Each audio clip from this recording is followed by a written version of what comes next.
Manhattan Bank has been serving the Gallatin Valley since 1905. Started by local farmers in order to help grow the agriculture industry, Manhattan Bank has since grown into a full-service bank serving the entire valley. With branches in Manhattan, Churchill, Three Forks, and Bozeman, you're never far from your local bank. As banks are consolidating and changing, Manhattan Bank sets themselves apart through consistency and a small-town banking feel. Come see why we have been in the Valley for well over 100 years. Stop by the new building in Bozeman, see Justin Skillman and Tyler Dosher for your business banking, and Brad Whitmer for your home loans. Go Cats. Member FDIC.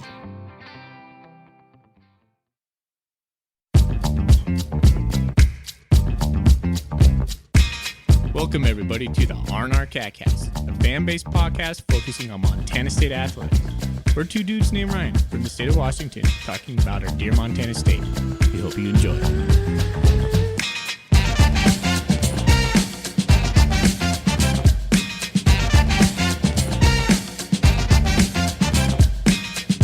All right. Welcome back, Bobcat fans. Thanks for joining us on another episode of the R&R Catcast. I'm one of your hosts, Ryan Foley. He's your host, Ryan Thornburg. We are the Ryans of the Big Sky Podcast Network. We are brought to you by Manhattan Bank, providing you your banking needs. 4 great places in the Gallatin Valley: Churchill, Bozeman, Manhattan, and Three Forks. Go see Justin guys over there to take care of your banking needs.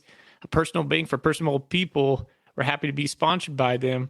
Thorny, we're here to talk the recap of Northern Colorado. That's who we played.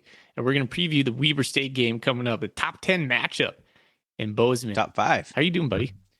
Top 5. I'm doing good, man. Had a good weekend of football. Of course, the Bobcat victory on Saturday, but I spent Sunday going down to the Seahawks game with my dad who's in town and my kids. Brought them to their first NFL game. A lot of fun. I didn't care who won the game because I'm a Rams fan. It was the Seahawks and Cardinals. I feel like I should have had just an NFL hat on, like Rob Lowe had on a couple years ago, where he became a meme just for wearing an NFL hat with the NFL logo on it. I felt that would have been appropriate for me at a game where I didn't care about, but it was a lot of fun going to the game. Experienced that for the first time with my son and my daughter, and that was pretty cool. And my dad got to come along. So good weekend of football, but a busy weekend, and happy to be here recording with you on Monday. It's a big week.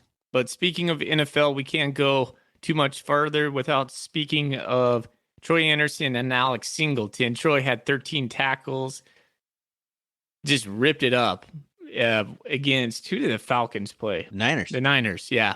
And then Alex Singleton balled out tonight on Monday Night Football, just quit just recently. He had 21 tackles, 19 solo tackles. Holy cow. I think that's an NFL record. If it's not, it's close. Yeah, pretty insane performance by Alex Singleton. Pretty cool having 2 Bobcats leading their respective teams, both linebackers and tackles. Pretty awesome weekend for Cats and the pros. Pro Cats. Right on. Okay. Well, listener, if you're a first-time listener, we want to say thanks for joining us. Ryan and I have been doing this podcast for, I think, like 4 years now, Ryan. Is that 2018 is when we started this bad boy. Wow. Holy cow. 100 plus episodes. On Mondays, we like to break things down. We recap the game. We preview the next game. But before that, we go into where Montana State is at in the stats rankings, the FCS stats rankings. We talk about Coach Vigen's press conference and any kind of news that comes out from that. We'll give our Big Sky Podcast Power rankings as well. But first, we do a little segment called What's in Your Golden Coolie? What's in your Golden Coolie? Ah, crap, I got to take it out of my coolie.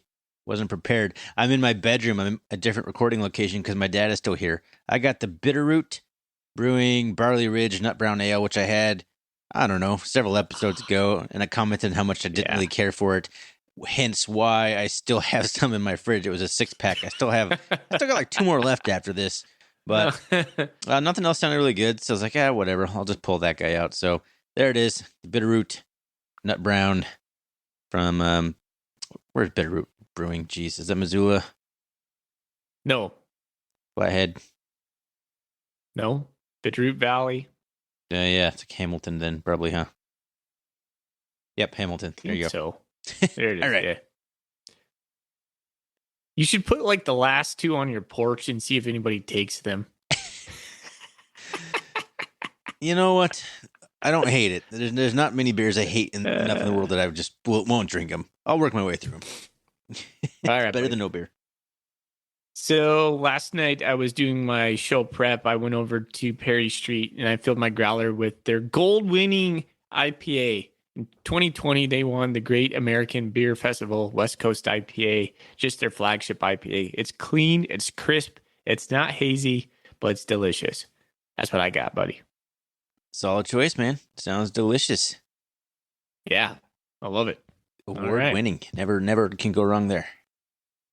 Yeah, just like they've had 3 gold medal beers at that brewery. Crazy. They just won one for the best fresh hop beer in North America. It's crazy. Those guys are producing awesome beer. Anyways, all right. Well, thanks for joining us again on that Golden Coolie segment. Let's get into Coach Vegans. Well, Ryan, hold on there. I think maybe we should go into stats first before we go into the press conference. You mean the poll again? FCS stats. This happened last time. I'm prepared for you now just to say the word stats and actually mean a poll.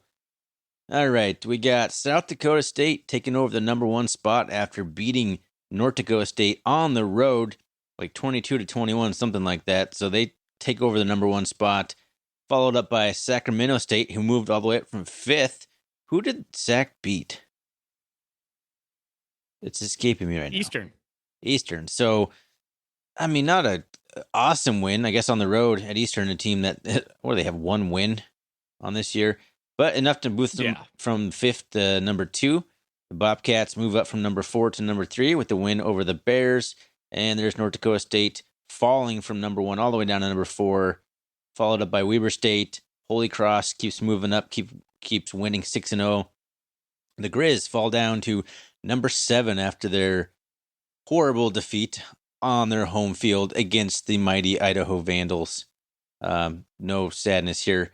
Incarnate Word, number 8. Jackson State, number 9. And rounded up by Chattanooga. I feel like Chattanooga has been 10 this entire season. Every time I look at this thing, Chattanooga's in there at number 10. But there they are still, 5-1. And Idaho. Man, it's cracks into the top 25 at number 17. And I think that's the rest of the Big Sky.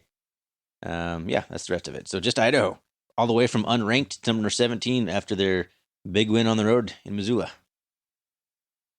Well, they were getting votes last week, but yeah, that was a huge win over in Missoula. The fallout from that, what do you think is going to happen with the Grizzlies this week when they go to Sacramento? They're playing on ESPN2. That's a big game for them.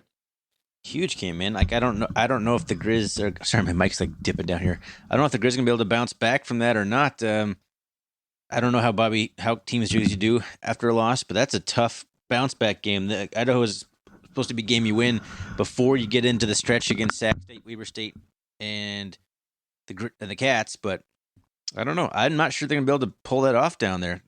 That's gonna be a really hard game. The Grizz might. They could be in some big trouble here. Yeah, they got exposed a little bit, didn't they? They're not good at making in-game adjustments, and not that I care. Like, I want the Grizzlies to lose every game, to be honest with you. Like, if they were playing chess against somebody, I'd be rooting for that person to beat them in chess as well. Like, let's not mix things up right here. I want the Grizz 0-11 every year, to be honest, but it's good when we beat the Grizz when they're good as well. The conference is better when the Grizzlies are good. The conference is high right now. Like, to have Weber, Montana, Sacramento State, Montana State in the top 5, and then Montana is coming in at number 7. It's hard to deny the power of the Big Sky right now. It used to be the Missouri Valley Conference, but I would have to say the Big Sky is probably the top conference in FCS right now. Seems like it, yeah. Eastern Washington maybe taking the brunt of Idaho's resurgence here. So pretty good year for the Big Sky so far. Exciting times. Yeah, so I think Montana's going to have a tough time down there. Like, it's a must win for them. Sac State, they don't seem to be affected by the national narrative that is the hype train for Montana. They just they're in their own bubble. They are. In a way. It's very interesting. Yeah, it's weird. They don't get enough credit. I think it's good to see them as number 2 now. I mean, that's nice. It's as good as credit as you can get. The instant reaction. Yeah, I said on the instant reaction show, I think their defense is suspect. That was the term I used. I still think that if I'm gonna move right into my power rankings, because I will tell you, I think Weber's better than Sacramento State. I think they're a more complete team than Sac is right now. And I voted them number 1 in my power rankings. I did have Sac as number 2. I put Montana State number 3, Idaho number 4, the Grizzlies number 5, Davis 6, Eastern 7, Portland State, Idaho State, Northern Colorado, NAU, and Cal Poly. Or I might have put Cal Poly in front of NAU. I'm so sick and tired of the Lumberjacks. Those guys suck. But sick and tired. Like, no one's talking about them. Why are you sick and tired of them? Oh man, I was just like, I don't know what bugs me about that team. Maybe it's that they had the easiest schedule and they suck so bad. That they're wasting their golden opportunity. Is that what's bugging you? Yeah. I think that's really what it is, to be honest. How'd you vote? I voted, I think, exactly the same as you. Sac State, Weber State, Bobcats. No, Idaho. I put Weber 1. Did you put Weber? No, I kept Sac State number 1. Yeah, put Weber 1. So I put Sac State 1, Weber, Montana State, Idaho, Montana, UC Davis, Eastern Washington, and then I don't remember. At that point, I don't really care. Although, man, I think Eastern could be maybe bottom 3. Portland State could easily beat Eastern. I have no clue about Eastern right now. They're a weird team. It's basically Absolutely like just once weird. you get past UC Davis, it's bad. It's bad this year. And Eastern Davis is like they're okay, but they're at least a respectable team. And maybe they give Eastern a game now. I have no idea, but that's how it went. The final rankings from the actual combined poll: Sac State, Weber State, Montana State, Idaho, Montana, UC Davis, Eastern, Portland State, NAU, Idaho State, Northern Colorado, Cal Poly. From the esteemed Big Sky Conference Podcast Network, which consists of several people like us covering their respective teams throughout the Big Sky. So always a little fun to talk about. It's a power poll, so it's not a ranking. It's much more influenced on what have you done for me lately? How are you looking at the moment? Much more fluid and dynamic. So kind of a fun thing to talk about on the show and to vote in. It means nothing. It is fun, though. I've come around on it. I was a little bit on the fence earlier on in this season. I think I'm a little bit more. It gets you paying a little bit more attention. It gets you thinking. You at least have to go look at the scores or something like that. It gets you a little bit more invested, maybe. But you did a good job on the beginning of the show talking about, if you're a first time listener, some things to expect. If you're a first time listener, you need to understand that we're just fans. We might sound like we're like official media. Maybe I'm giving us too much credit, but we're absolutely just two fans here, two dads. So I want people to keep that in mind. We haven't mentioned that in a while. We're just a couple of fans. So our opinions are very fan oriented, probably biased as hell. So just know that going into our recaps and our previews coming up. Yeah. Fan-based podcast. Says it in our intro. There it is. Sure does. All right. Well, let's get into the vegan presser. Most week he hasn't had much to say, but this week there was some nuggets in there that you're like, whoa, that's some big news. A lot of let's injury talk about updates. Injuries. Yeah, let's talk about injuries. You want to take one of those, or I can go for it because I have a list right Just here. plow through, man. Let's get this moving. Okay. Well, in not chronological order, but just going down the list I have, Reddy Short is out for the season. He took a knee injury on Idaho State's game where he hit the player, and then miraculously Callahan O'Reilly came up with the interception, if you can remember that one. That's a tough blow because Rylan Ort continues to be unavailable. With Rylan? Oh my gosh. I'm a little bit pissed off about that. I'm very pissed. I'm a little bit torqued up. But we don't know what happened, so it's easy to get mad. Yeah. I mean, there's lots of things that could have happened that are holding this up, and we're not going to speculate. But it's very frustrating on the outside looking in. Okay. More news. Marcus Ware. Was he right guard or right tackle? I can't remember off the top of my head. Right tackle. Marcus Ware, busted ankle, out for the season. Ugh. Man. All right. He was playing really well. Cole Sain. Cole Sain's out. He's week to week. Cole Sain would then be right guard. He is out week to week. Coach said he could be back this week. I don't think he will, but we'll get him back soon. I think if not, Ashley Washburn. Is it Washburn? I don't have her name in front of me. I think the reporter anchor for some news station. Goodness, I'm terrible. I'm sorry, Ashley. But I thought she mentioned that he might be back for NAU. She was the only one who had that on her timeline on the tweet. So anyway, relatively short time. Probably out for Weber, but should be back here before the end of the season. Yeah, Montana State has a bye after this week, a late bye. Yeah, I don't feel like I remember a bye this late in the season, but it's coming up. That's a good thing for Montana State. So keep it on in the list. Titan Fleischman, another offensive tackle. Is that right? I think he rotated around. I'm not sure where his actual backup position was. Re-injured his knee. He's out for the season. He re-injured it? I didn't catch that. Yeah, so early season injury, re-injured his knee. He's out for the season. Titan Fleischman out. So here's what's going to happen. Jacob Kettles is going to play right tackle. He's taking care of Marcus's role. And then Omar Agbadian, I think that's how you say it. He's filling in that.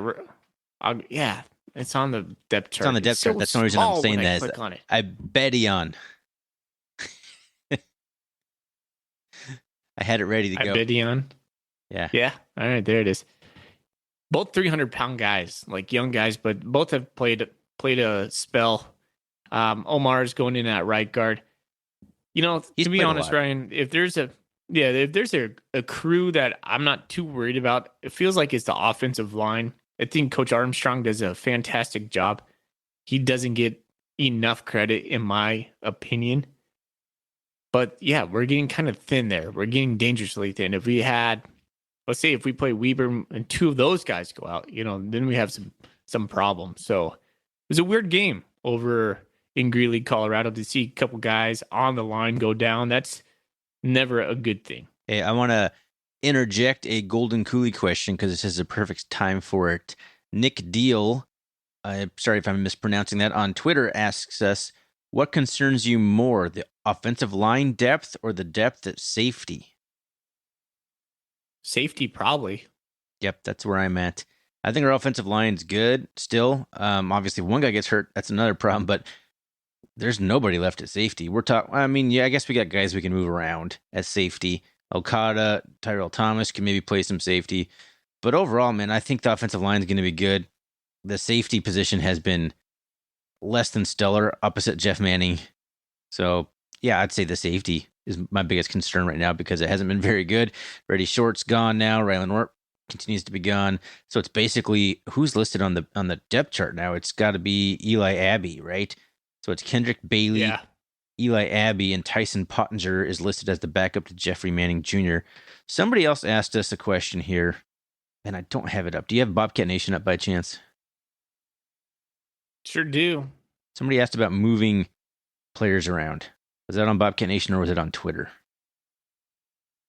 Oh, actually, it was our friend Justin Skillman asked me today.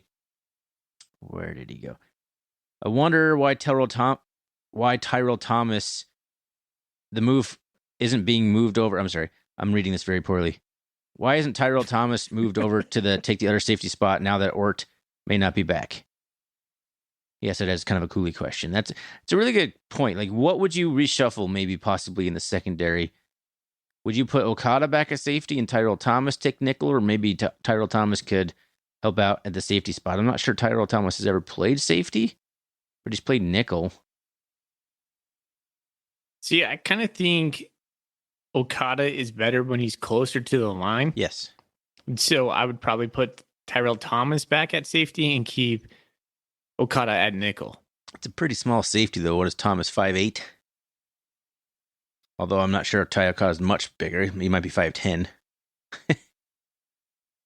Got him on here. Yeah, Yeah, that's a tough one, 5'11" man. Okada. Where is Tyrell Thomas? Isn't even on the 2 deep here. Oh, there he is. 5'8". Yeah. I mean, I guess he probably had to put Okada at safety, just size-wise. Yeah, But that's something we have to Lavelle look at, Price though, is still because 5'8". Kendrick Bailey ended up playing a better game. He got better in the second half. That angle he had on Elijah Dotchin's first touchdown run was atrocious. But and to his credit, he did buck up and play better, especially in pass coverage in the second half. I mean, we need him to play well, is really what it boils down to. We need Kendrick Bailey to be able to play at a competent level for us to be able to keep winning football games in November. Because he might be it. He might be the guy. Kendrick Bailey, a guy brought in years ago as a JC guy who didn't hardly even play any football at all at Montana State before this year, is now, like, by default, our starting strong safety. I mean, you got to think Ryan Lenort's coming back. I don't think this is going to be a year-long process, but I mean, this is becoming really kind of weird at this point. It is weird, but good questions from our Nick and Justin on those. But anything else we want to talk from the presser here? That's what we're still on. Coach Vegan, echoed my sentiments. He said he was frustrated when they went down 14-3, but they didn't panic. And that's kind of a hallmark of Coach Vegan's teams, right? Other things he said, he talked a little bit about Weber. He said they're solid to really good in every aspect. They've added the RPO element. I think last week I talked about how Weber State has a new offensive coordinator, and I kind of looked him up. His name is Mickey Mantle. My son, it's pretty sweet. My son goes, "Is that Mickey Mantle?" I go, "I don't think so." And then when you click on his bio, he was head coach at Notre Dame, Division II Notre Dame College. And Thank you for clarifying. A little bit, so interesting. So yeah, we'll get into the Weber State stuff, but a lot of respect. Coach Vegan is, he's fully aware that Montana State has to honestly play their best game on Saturday. A couple more things I want to mention from the press conference here. The big one, I guess, Isaiah Fonze, I think, came out good from his doctor's appointment, which would have been last week, I believe. So now he is actually practicing with his helmet on, which is the first thing he's done this year. Football stuff. Nice. Vegan very much said that he's still week to week, and it's nothing to get too excited about. I'll be the judge of that, Brent Vegan. Isaiah Fonze practicing with his helmet on makes me pretty excited. I have no idea if he's going to play this year or not, if he's going to redshirt. I still don't know, but that makes me excited. Just the fact that he's progressing in some capacity.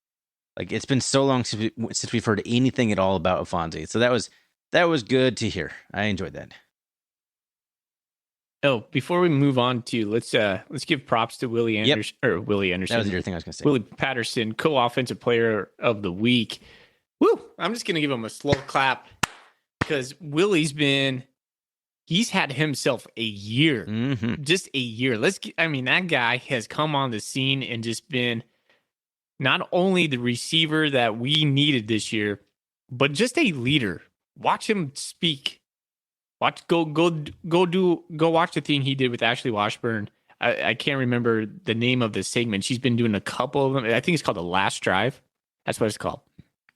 The Final Drive or The Last Drive. I think it's the Final Drive. Yeah. And he talks about his brother, how he gets inspiration from his brother up in heaven. That is, put your hair on. And when you listen to him, and then when you start watching him in his press conferences, he's so well put together. He wants to be a motivational speaker, and it's coming across. I couldn't be happier for that guy because I agree. There was a media member out there that said, he's kind of putting together a campaign for an all Big Sky kind of accolade year. He really is doing that. I'm stoked for Willie P. Yep. First time he's got all conference, or not all conference, but player of the week honors. Well deserved. Yep. Good job, Willie Patterson. Continuing to have a great senior year. We need it, and he's stepping up when we need it most. So Can't wait to see what the rest of the year brings for Willie. All right. All right, man. Anything else we want to talk about before we get in to the recap of the Northern Colorado Bear game? Stats. Yeah, we were wanting to put together a little thing a la the Golden Coolie jingle thing for stats. We'll figure something out. Haven't had time to do that yet. And Foley, let's not spend a whole lot of time talking about the Northern Colorado game. I'd much rather we talk about the Weber game. We already hashed out some of the stuff in the instant reaction show, so we'll kind of move this along maybe quicker than we have other recaps. But let's get into the stats. The Bobcats win this game, 37-14 down in Greeley. Bobcats compile 22 first downs to 21 for the Bears, so pretty even there. This was not even. The Bobcats 6 of 12 on third down. The Bears just 2 of 14. They could not convert anything all day long. Mm-hmm. They also went for it 6 times on fourth down, converting just 2 of those.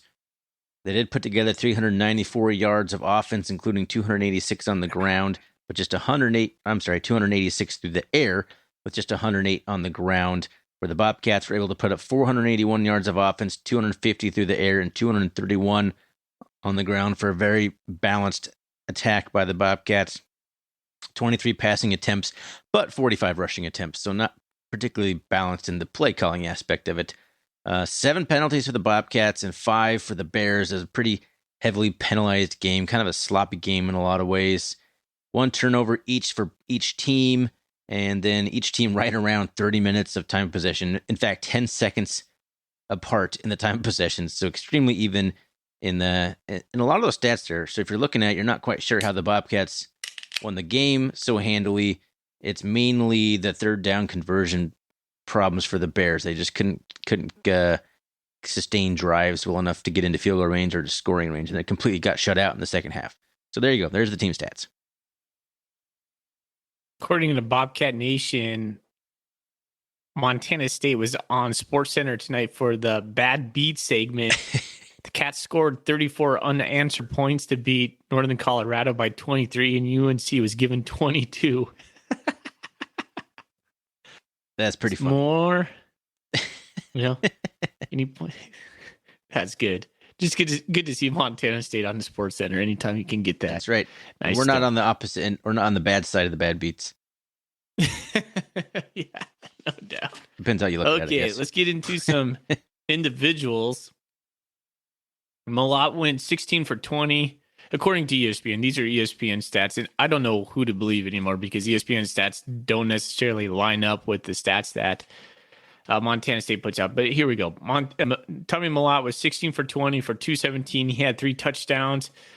He was 7 for 40 on rushing with a long of 13. Sean Chambers was 2 for 3 for 33 with 1 touchdown, a dime to Willie Patterson. He was 9 for 39 with an average of 4.5 yards per rush. Sumner had himself a day. He had 22 carries for 130 with a long of 21. Elijah Elliott only had 4 carries for 20 yards. Or maybe that's the 70. I can't read my own handwriting. Do you have that right there, Thorny? Can you check on Elliott for me?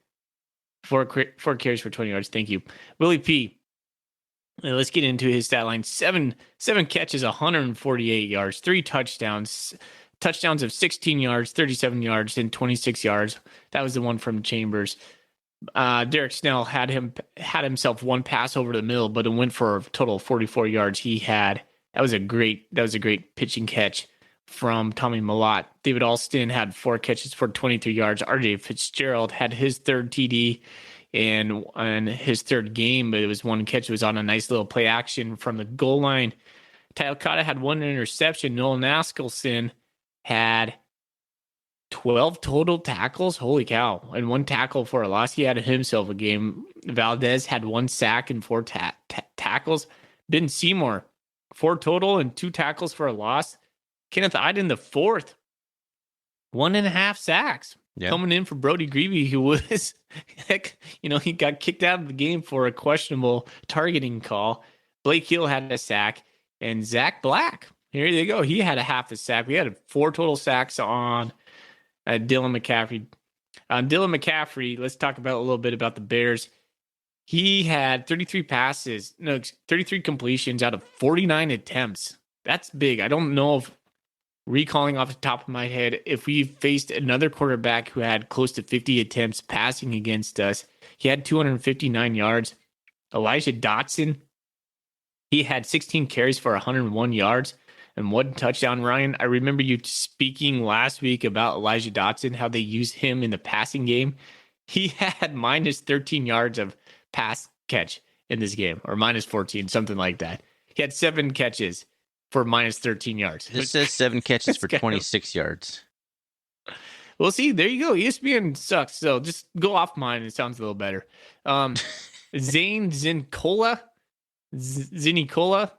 I don't know. He was a problem for us. He had 10 catches for 77 yards, and then Travis Graham had 6 catches for 66 yards. That's it, UNC stats. That's Montana State stats. That's our stat segment. Stats. There, it ended. I think we should sell that segment, Thorny, to our listeners out there. If you want to sponsor our stats segment, you can get at us. We'll sell you it to you. A cool little jingle or something. Yep. So let's do it. The thing that I'm looking at the stats now, first time I've actually really looked at them. Elijah Dotson had 6.3 yards per carry, and then Jaquez Robertson, the only other running back who really got any carries, only got 3 carries, but he had 8 yards a carry.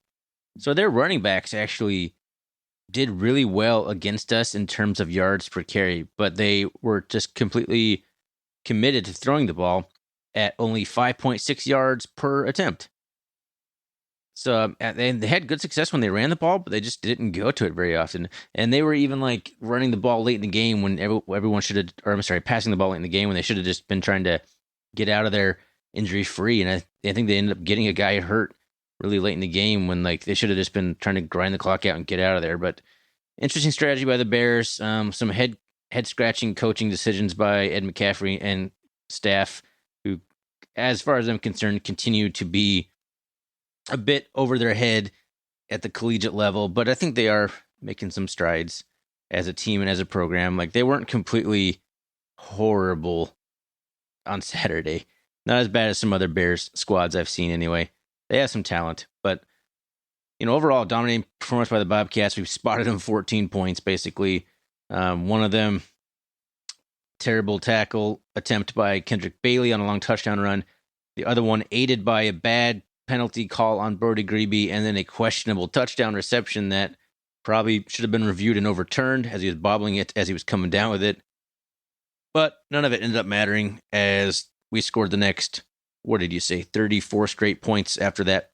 So, an interesting game, but not a whole lot to take away from this game in terms of X's and O's or maybe anything that we can even apply moving forward from this game. It's just kind of one of those games you just kind of get through and get to the next game.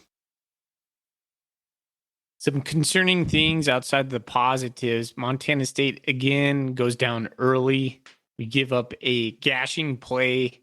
I'm sure I heard Ty Gregorak mention it. We have some sort of bad staff for giving up big-time plays early on, hence the 58-yard touchdown from Elijah Dotson. And another concerning thing is Montana State has trouble setting the edge on defense. This is where most of the teams will attack Montana State around the outside of the tackles.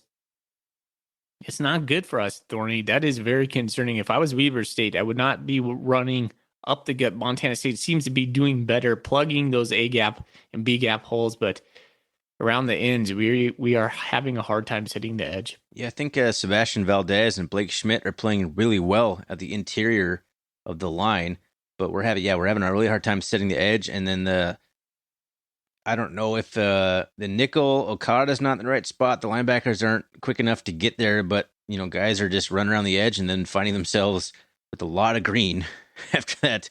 Yeah. Like Kendrick Bailey, he got himself in the right position. He made a terrible angle and a terrible attempt at a tackle, but there was nobody else there. Like, he shouldn't have been put into that position so easily. Like, there was nobody slowing down Dotson from the line of scrimmage. He just got to the edge, and it was poor Bailey one-on-one against a guy like Elijah Dotson. Now, it looked really ugly, but Elijah Dotson's going to make a lot of people miss. So, yeah, maybe not miss quite that ugly, but it was a bad situation, and that continues to be a problem for the Cats, setting the edge and giving up just long rushing plays. let alone all the stuff we've talked about, kind of the soft passes over the middle. We continue to struggle with that a little bit as well. But, this kind of reared its ugly head again.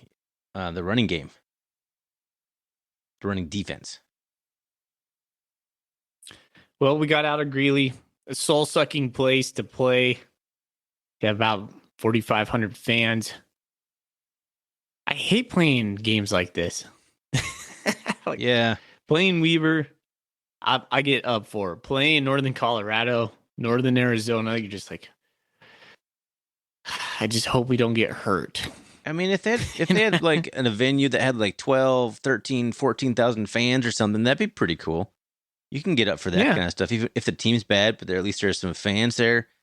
But, it's a bad program, and half the fans there are Bobcat fans. And, this is what just makes me kind of souring on the whole Big Sky Conference, is these kinds of games. No.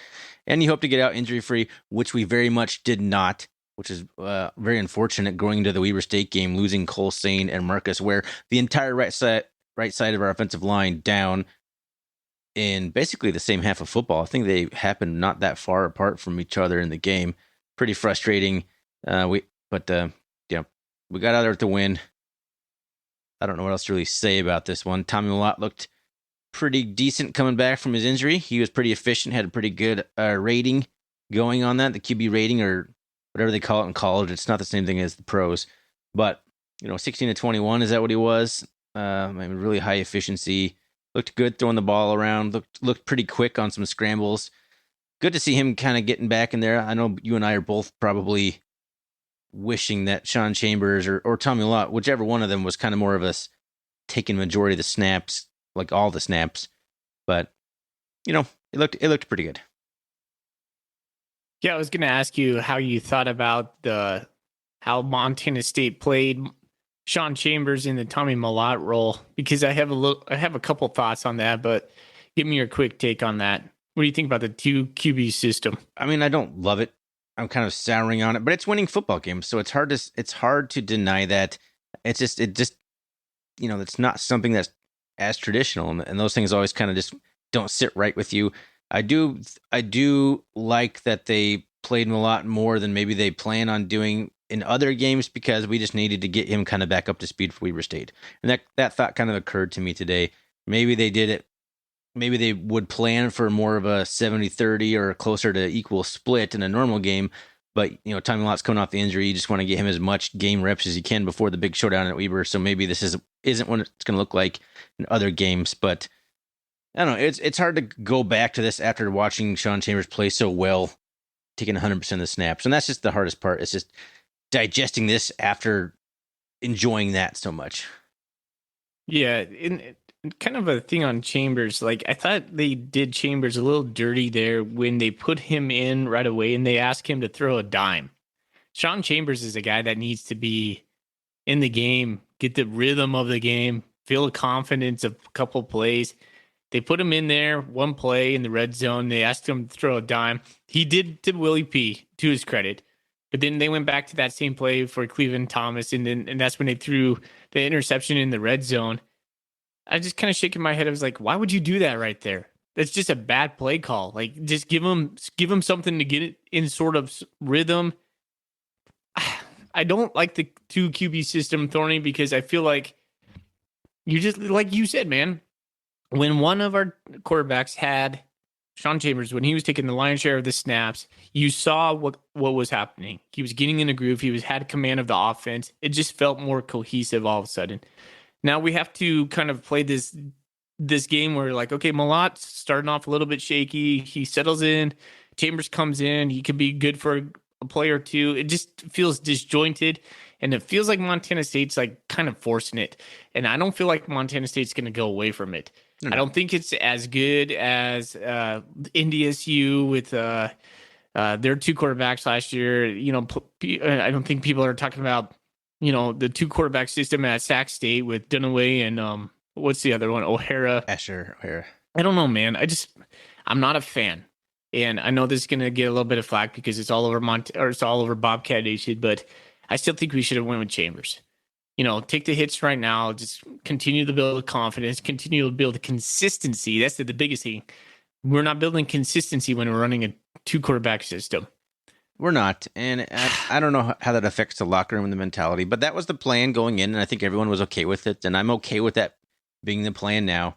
But yeah, like I said, it was just so nice seeing a guy take such good control and command of the offense and just look so good, getting into a rhythm and slinging it around. It was just hard to not do that, but I'll admit Tommy Mellott looked pretty good though. 16-20, that's a good percentage. And Willie Once P he settled in. Yeah, once he settled in, and when Willie P dropped one on him, he should have thrown an interception. That touchdown to Willie Patterson should have been a pick.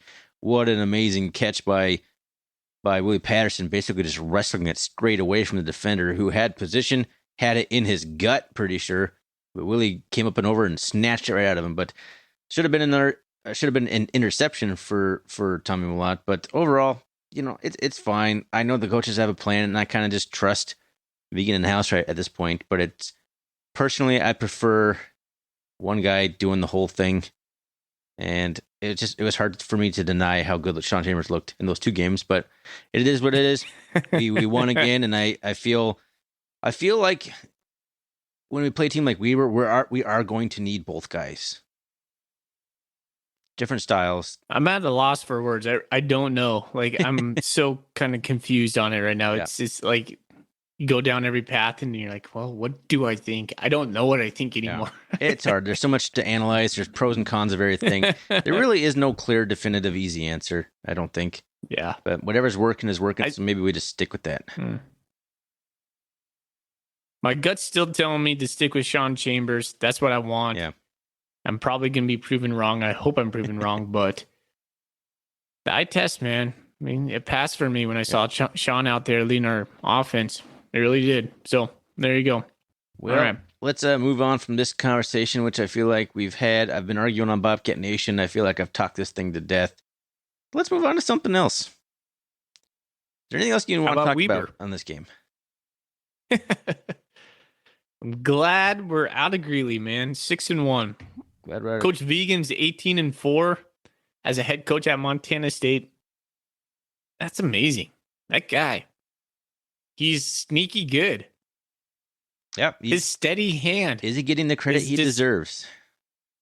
I don't know. Like, I was thinking about this the other day. It feels a little bit like, okay, so coming into the season, we all are like, all right, last year, we all knew the star power. We're like, okay, Coach Vegan, hands off, let the stars be the stars with his national championship. And now he continues to win. I was like, whoa, that's different because we don't have the star players. We're short on a lot of positions, i.e. safety, now offensive line, running back. And we're continuing to win against adversity. We're down 14-3 on the road and we come back and win. No panic. No. Coach Vegan doesn't panic. This guy, he's starting to win me over a little bit more. I say that all the time. Like I'm like holding out for some reason. Coach Vegan just go all in. He doesn't call baby. to me like go all in. I don't know if I can. I've tried. You're not I really ready to have. be hurt again. It's just like it's like being in a relationship with a girlfriend you're just not that into. You're like, I like you, but I don't know if you're the one. Yeah, that's I was thinking more like you just don't want to get hurt again. Maybe that's what you want. You don't want to fall in love, so if someone else leaves again. If we're keeping on the girlfriend analogy. It's like I can't break up with her because there's nothing wrong with her. I just don't feel like the excitement, If going to the national championship doesn't spark that flame fully, I don't know what to tell you. That was more of like a Troy Anderson, Daniel Hardy flame, though. It was though. You gotta admit that. It wasn't a Brent Vegan flame. No, but I am on the vegan train this year. Yeah. And I actually think that's one of our best reasons we could beat Weber is because of Brent Vegan's coaching style and the way he prepares the team. Gets the team prepared. Yeah, I'm with you, buddy. All right, let's move on to Weber State, man. Weber State's going down. Just before we get into any of the matchups, I want to just say it's going down at noon Pacific Coast time. So that's 1:00 Bozeman time. Saturday is when all this high pressure, all these lovely days we've been experiencing in the West, the 70-degree days that we've had are going away. Saturday. Have you seen Saturday's weather forecast? I have not. Where are you In referring Bozeman? to? In Bozeman. Okay. No, what is it? Yeah. I think it's like 56, rain, maybe a little snow in the morning. It's going to be all of a sudden fall's going to smack you in the face and it's going to feel like winter. It's going to be Sure. one of those days over in Bozeman. So, I wish, Ryan, I wish this game was a night game. I wish this was flexed to ESPN and night For game sure. in front of a full-throated 22,000 people at Bobcat Stadium. I would love that. I would revel in that. But I'm sure it's going to be 22,000 people at high noon in Bozeman. It But will be. this has like a primetime feel type of game. It does. And last year was the primetime Friday matchup on ESPNU in Ogden, under the Yeah. lights in Ogden. So it only feels we should do the same this year because it's just as big as it's bigger than it was last year because this is 2 top 5 teams because Weber is what they are 5 and we are 3. So yeah, 5 versus number 3. That's a big deal. Yeah. And I hope Bobcat Nation Come to shows up. Bozeman Friday night. Go down to Sacramento on Saturday night. Get both Montana schools on ESPN. Let's do this. That'd be sweet. That would be awesome. Oh, sorry. Big yawn. All right. Let's move into a bit of a recap on Weber's season to date. They are currently 6-0. Taking care of Western Oregon week 1, 41-5. In a game that started off really sluggish. I remember that game. Like Weber State was only up like 10-0 at halftime, or it was really ugly, then completely dominated in the second half. Then they smoke Utah State, FBS Utah Mountain West member Utah State 35-7. And I believe Utah State's only touchdown was like a kickoff return for a touchdown. So at this point, Weber State has given up, like their defense has given up 0 touchdowns. Utah Tech take care of them 44-14. I think Utah Tech scores a few touchdowns in garbage time late in the game. Big win at UC Davis, 17-12 in a slugfest, but a win nonetheless. Then they come back and just demolish Eastern Washington 45-21. That game was never in question. And then they go on the road this last week at Portland State and win that game 42-7 in a game that was also not even close. 35-0 at one point. I think they pulled all their starters midway through the third quarter. So Weber State dominating everybody. They've only allowed, I have the stats somewhere, but they've only allowed like 5 or 6 touchdowns the entire year. Looking at this, the Weber State fan posted on the board that in their 5 Division I games, the defense has given up 0 points to Utah State, 14 points to Utah Tech, 0 in the second half, 12 points to UC Davis, 14 points to Eastern Washington, and 7 to Portland State. So they haven't, I mean, that's just the defense, not like special teams or anything else crazy like that. So that's pretty impressive. Their defense has been absolutely dominating, and they are off to their best start in, I don't know, I don't have the stats in front of me, but a really good start. And they are thinking all of a sudden national championship aspirations down there in Ogden. Weber State's number 1 in defense in the Big Sky, only allowing 11 points per game. Montana State is number 5 in defense, allowing 25.3% or 25.3 points per game. Montana State is number 2 in offense in the Big Sky with 40.6 points per game. The biggest difference I see this year in Weber is they have an offense all of a sudden. With Bronson Barron, they're number 3 in the Big Sky, averaging 37.3 points per game. Weber State loved to play games dirty and tough, winning 12-17 like they did, or 17-12 against UC Davis. But that seems to be the exception this year when you look at those scores you just laid out for us, Ryan. Yeah, every other game besides that game, they scored 35 plus and multiple times in the 40s. Yeah, their new offense, and Coach Vegan talked about it in their press conference today. They've started to implement the RPO, and I think that really fits Bronson Barron. He's not a guy that's going to beat you with his feet, but he's a guy that can scramble and throw on the run. And that is his strength, and he has receivers like Ty McPherson, who is his one of those senior guys that has just been around for a long time that is going to we got to keep track of him, right? So that's a big target for them. But I mean, I'm just been super impressed with McPherson. I think last week I said he's probably the top guy in the Big Sky. I was wrong.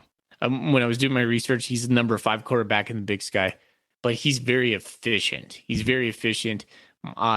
have a good run balance, like run pass offense.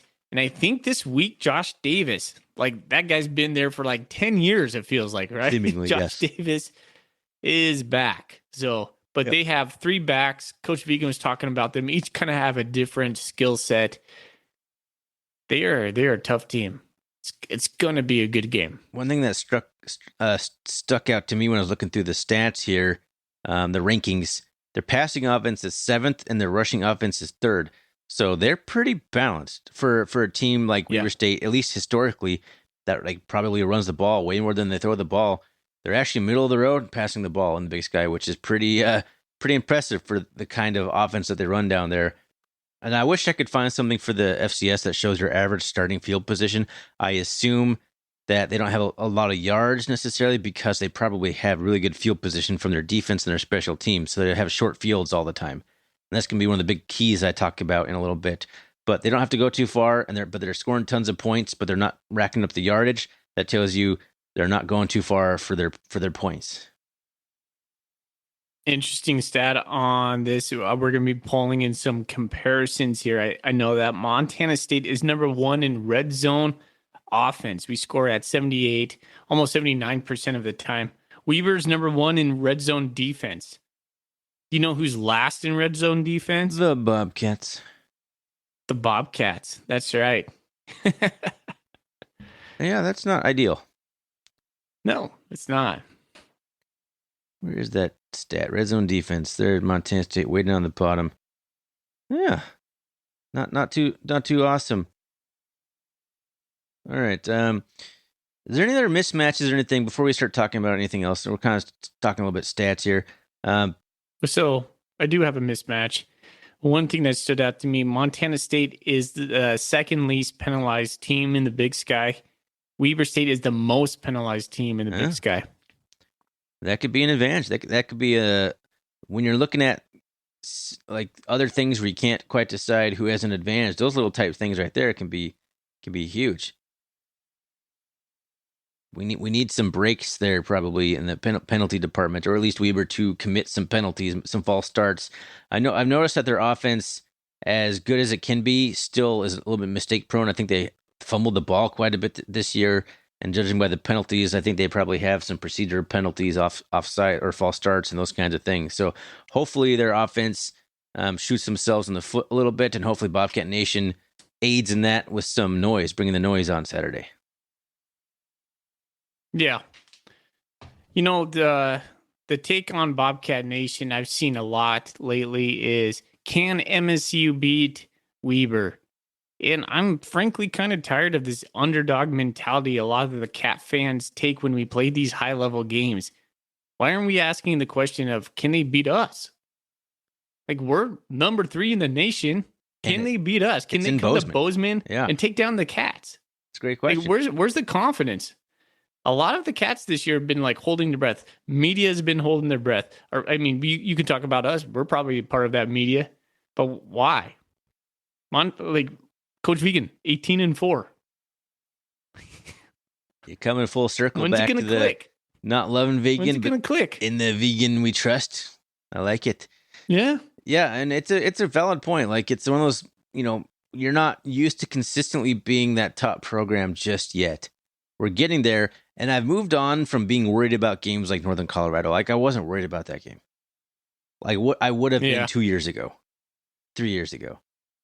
Correct. So I am slowly adjusting my expectations and not stressing out about beating teams that we shouldn't beat. But I still get nervous when I look at teams that are equal, or maybe we might be underdogs. This case, we're at home. I don't think we'll be underdogs in any sort of gambling situation. But that's Weber State has been just pummeling people. They have the number 2 scoring defense in the country. I mean, there's a lot to give worry to Bobcat fans of this game, but. Yeah, you're right. It's we have a lot that should worry Weber State fans too. Like, exactly. There's a lot that the Bobcats. And let's be honest, Ryan. If we lose this game, we lost to the number 5 team in the nation. There's not going to be a lot of repercussions coming out of it unless we lose, the next 2 games coming after this, NAU, Cal Poly. I don't think that's going to happen. But if a loss to Weber, it's not the world's over. No, I bet we fall farther than the Grizz did losing to unranked Idaho, though. Just because they're the Grizz and they didn't get penalized that badly for it, which is ridiculous. Oh my gosh, don't even say that to me. They dropped 5 spots. No, we would flip-flop places. Weber would become 3, or Weber would come 3, we would come 5. Yeah, I hope so. I worry that we'd fall further than that, but shouldn't. Who cares? Shouldn't. We would be, 6-2? Against the top 5 team and then the FBS team.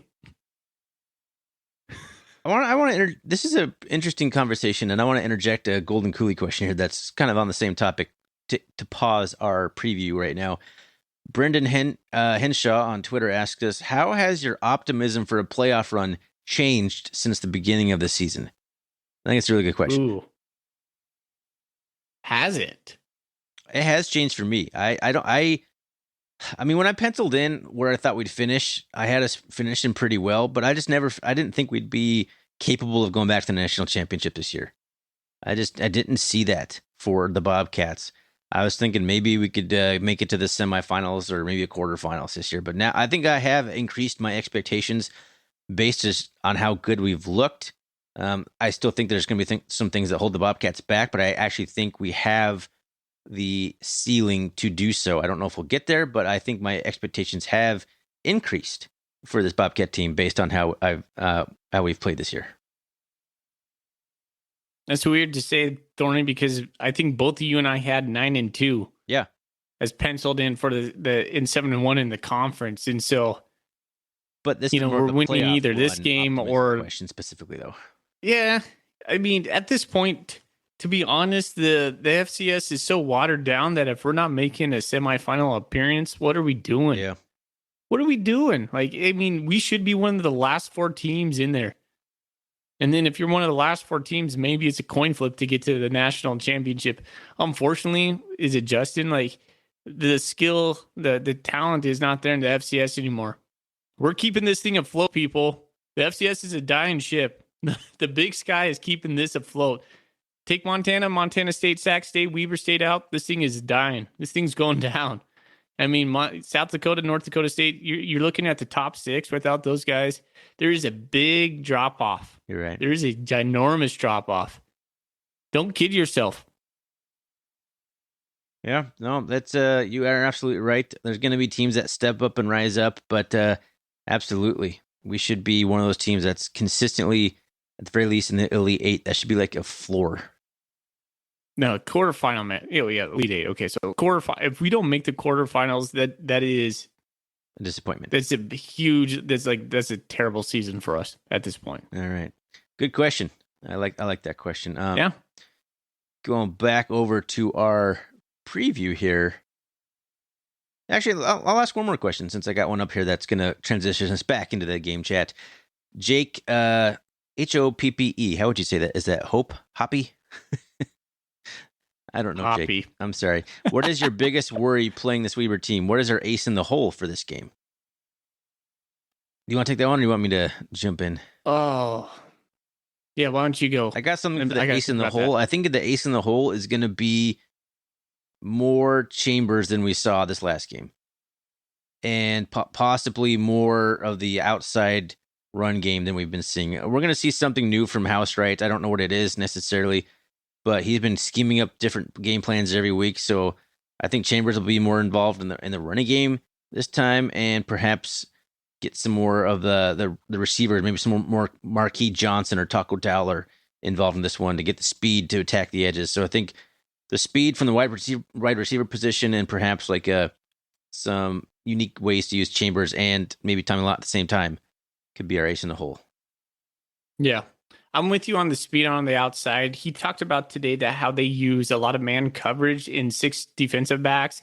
And when they're going coverage 0, or maybe like a cover 3 concept where they're dropping 3 safeties and then do like a 3 underneath right there. If we can get guys to clear out that zone, we can use speed on the outside, as you said.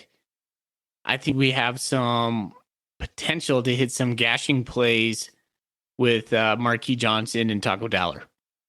Absolutely. And then what was the other part of his question? Already went off it. Oh, what's your biggest worry playing this Weber team? My biggest worry is their run defense and that we just won't get the running game going at all, which is something we haven't really seen the Bobcats struggle with in any major way. I don't know have we even rushed for under 200 at any point this year.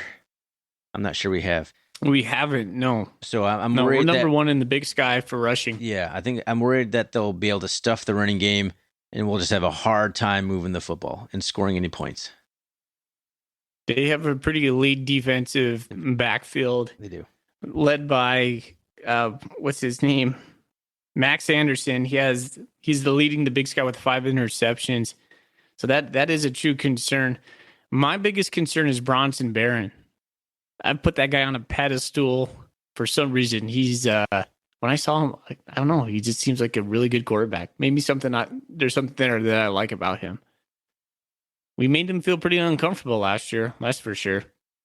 That was a lot of Daniel Hardy, though. Yes, absolutely. A little bit of Troy Anderson. Yeah, we were able to get to him last year, but Weber has only been sacked.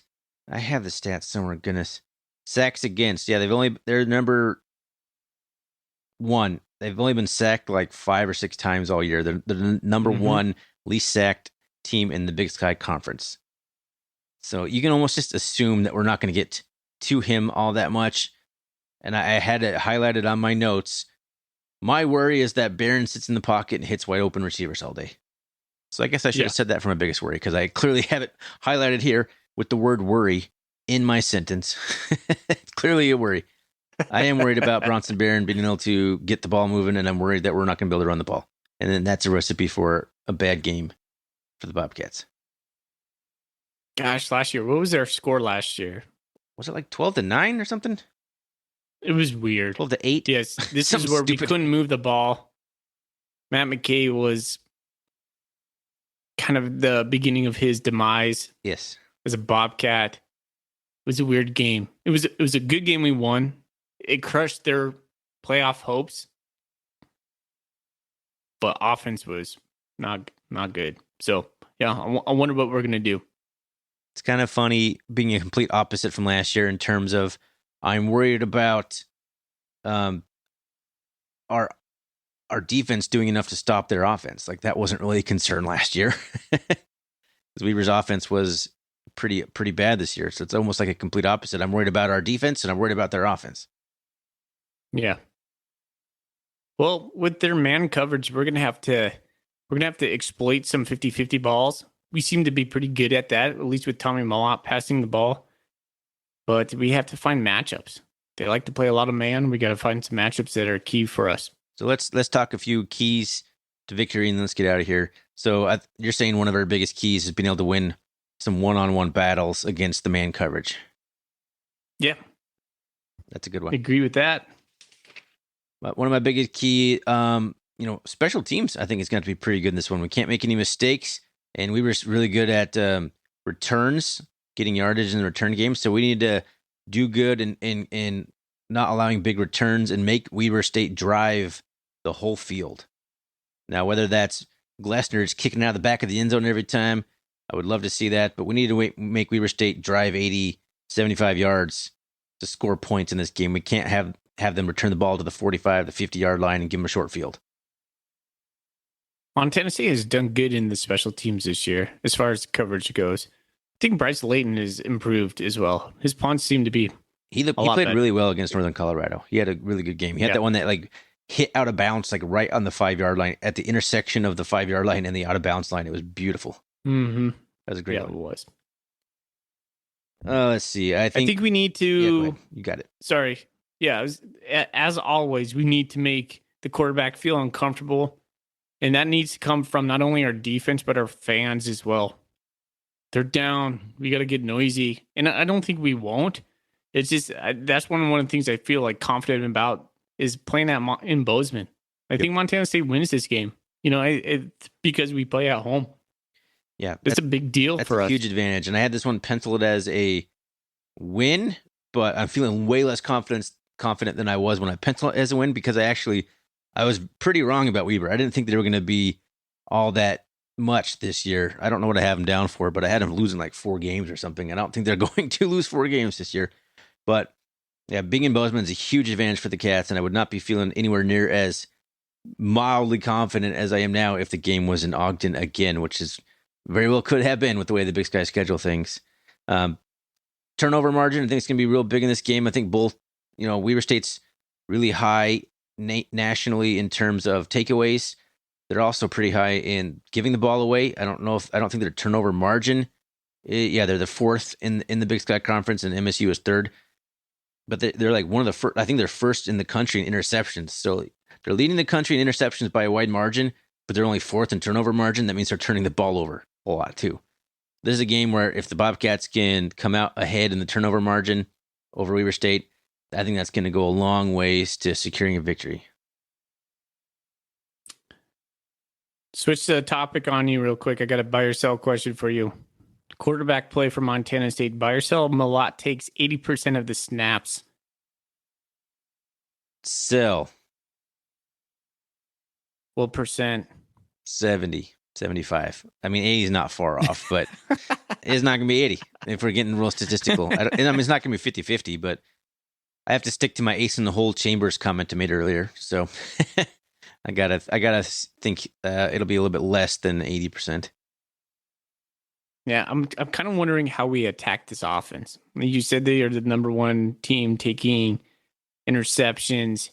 Our pass game is not prolific. They play a lot of man, so we're going to be looking for man coverage. They have 6 DBs. They don't play a nickel. They have 6 DBs out there.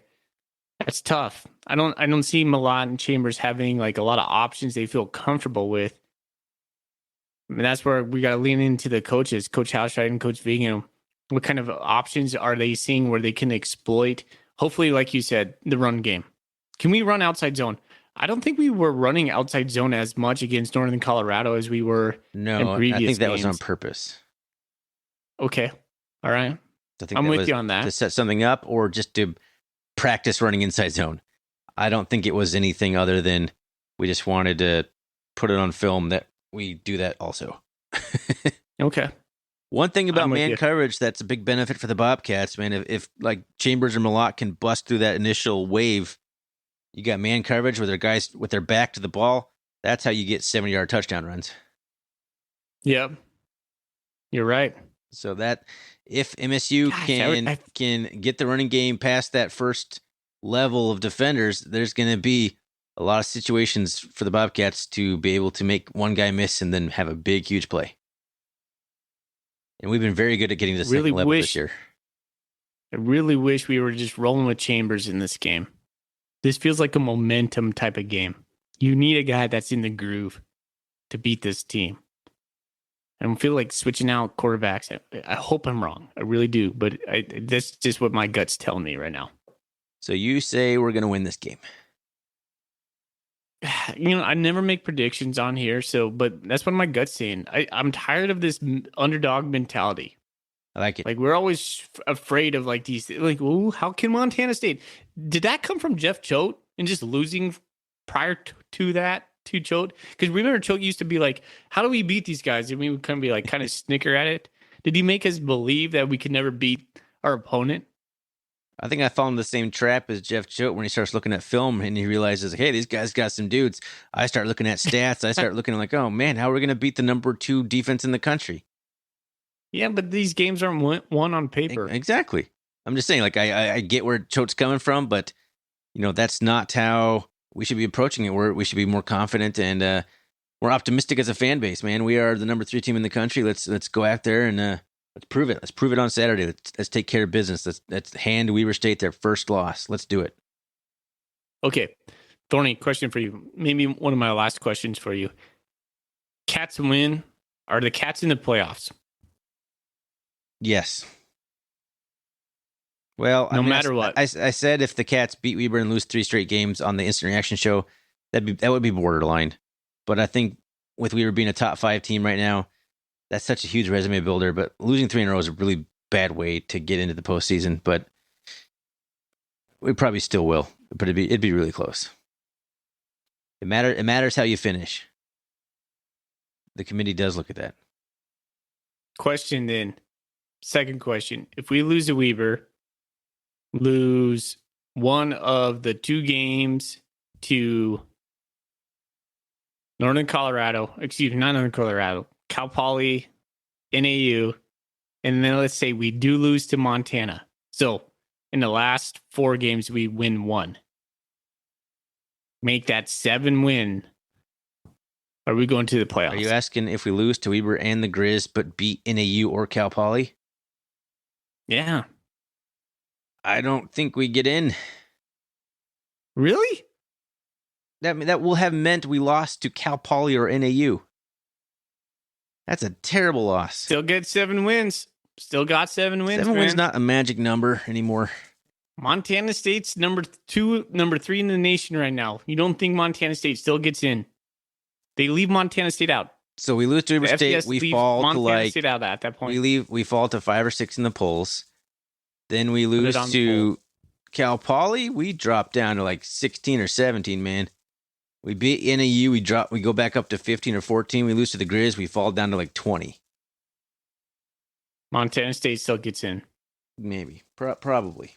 But I'm not feeling very good about anything at that point. That's for damn sure. Yeah.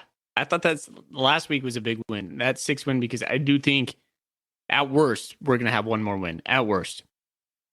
Yeah. If we lose the next 4, like, that'd be terrible. I don't think that's going to happen, though. Nope. I think that won't happen with the way Vegan just is doing things. I don't see letdowns right now. He's giving me no reason to assume that this team will have a letdown. It's just not how he plays. All right. Coaches, whatever.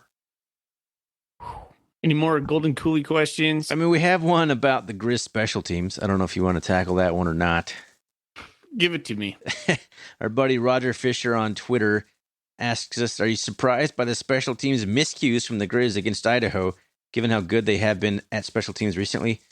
Yeah, I was a little surprised. I enjoyed it thoroughly. Yeah.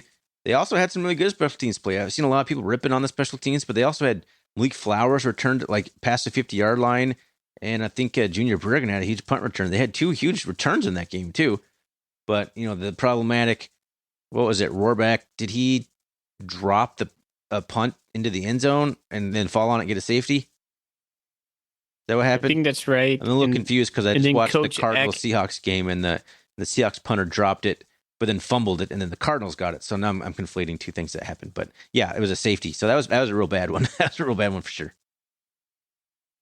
Coach Eck didn't mention in the post-game presser that he saw a tendency that they were leaving early on coverage, and that's why he came out in the second half with a pooch kick, an onside kick, to regain the momentum. Yeah, I mean, taking the team by surprise on a special teams, I mean, yes, you should. That shouldn't happen, but is that poor special teams coaching? I don't know. That you're going to catch a team every once in a while on that. I don't know how big a deal that really is. I didn't watch the entire game, so I don't have a huge comment on this, but surprising, probably. Disappointing to me? No, not at all. Love it. I don't love any sort of meltdowns in Missoula. Are you surprised about the narrative now? Because the hype train for Montana, man, it was, holy cow, they are just rolling. And now they have some glaring mistakes, quote unquote. Come on. They absolutely did. So, yeah, I'm interested to see how they do. If they lose to Sac State, I think the Grizz are in real big trouble, and I'm really interested to hear the narrative on the Grizz if that happens. Excuses will be flying. All right. Bobby Houck does this every single year, man. The same story every single year. They'll probably go on and rattle off 4 or 5 wins in a row and then lose in the quarterfinals or semifinals. Probably. They do. I did love, I didn't listen to much of it, but I did listen to a very specific question in Bobby Houck's presser today. Somebody asked him about rebounding after a loss, and he just went on this big rant about, well, we lost. Everyone loses. We're going to come back and play hard again next week. I don't understand your question. It doesn't matter what sport you're playing. You're playing chess. You're going to lose. What are we supposed to just quit? He just railed on this guy. I think it was the new beat reporter for the Missoulian. Welcome to press conferences with Bobby Houck. What a pud. I watched that. My thought was this: like, if my father was alive and I was in Bobby Houck's shoes and I responded in that way, I just thought my dad would be so disappointed in me because his demeanor, it's just weird. He, like, I saw what that I heard that question. I recognized what that reporter was asking. He's like, "Hey, this happened last year. How are you guys going to respond?" And he just went off on that reporter for no reason. Like, It was just unnecessary. He was a salty man because he is a salty man, and it was just vintage Bobby, just being a dick for no reason. So glad. Not a good look. Yeah, you say what you want about vegan and not being necessarily exciting press conferences. At least he's not like cringy, awful jerk stuff. Yeah.